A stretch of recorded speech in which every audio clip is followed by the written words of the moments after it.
maxkamadda gobolka Maroodijeex ayaa ku dhawaaqday xukunka mas'uuliyiin ka tirsan xisbiga wadani oo muddooyinkii u dambeeyay dhageysiga dacwadoodu ay ka socotay maxkamadda. Mas'uuliyiintan oo kala ah gudoomiyaha garabka dhalinyarada ee xisbiga wadani Maxamed Sidiiq Dhame iyo xogayaha ciyaaraha ee xisbigaasi Mudane Yoonis Axmed Yoonis, waxaana go'aanka ay maxkamaddu soo saartay ku sheegtay in Mudane Maxamed Sidiiq Dhame xorriyadiisa dib lagu soo celiyo, halka xogayaha ciyaaraha ee xisbiga wadani Yoonis Axmed Yoonis ay maxkamaddu ku xukuntay hal sano xukunkaasi kadib waxaa rafcaan ka qaatay xeer ilaalinta Soomaaliland oo markii hore ku soo hogtay mas'uuliyiintan dacwadda. Go'aanka kadib ay maxkamadda gobolka Maroodijeex ay soo saartay ayaa waxaa shir jaraa'id qabtay gudoomiyaha kumeel gaadhka ee xisbiga mucaaridka wadani Cabdiqaadir Jirde, waxaanu gebi ahaanba daadifeeyay go'aanka ka soo baxay maxkamadda gobolka Maroodijeex isagoo ku tilmaamay mid sharci darro ah.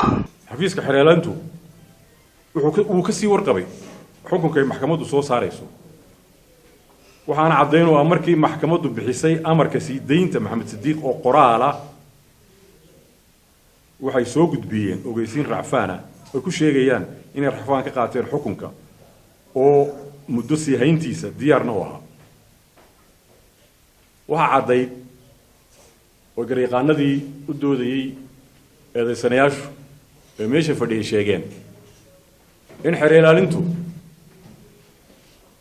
racfaan shaabadaysan oo hore looga sii qabtay xukunkiion xaakimka afkiisa ka soo wada dhammaan markuu yidhi waa dhan tahay ay gudbiyeen. taasina waxaa ku tusinaysaa inay xukunka kasii warqabeen oo kasii diyaar garoobeen in Maxamed Sidiiq xorriyadiisa loo soo celiyo la sii daayo oo ay doonayaan in muddo ku saayaan.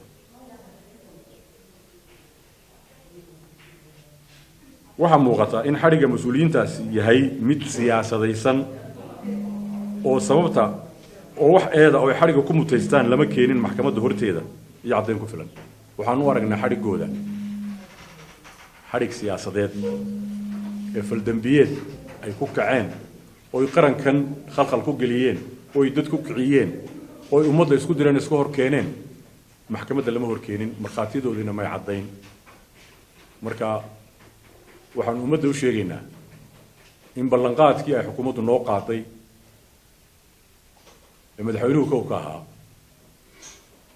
inaan annaga xagga iyaga weli wuu ka jiraa ballanqaadkii aanu qaadnay oo annagoo ummadda u tudhayna annagu rabshadna samayn mayno, dalkana gelgeli mayno, xadhiggaa iyo tacaddigaana waxaan u maraynaa intay qawaaniintu noo gashahay.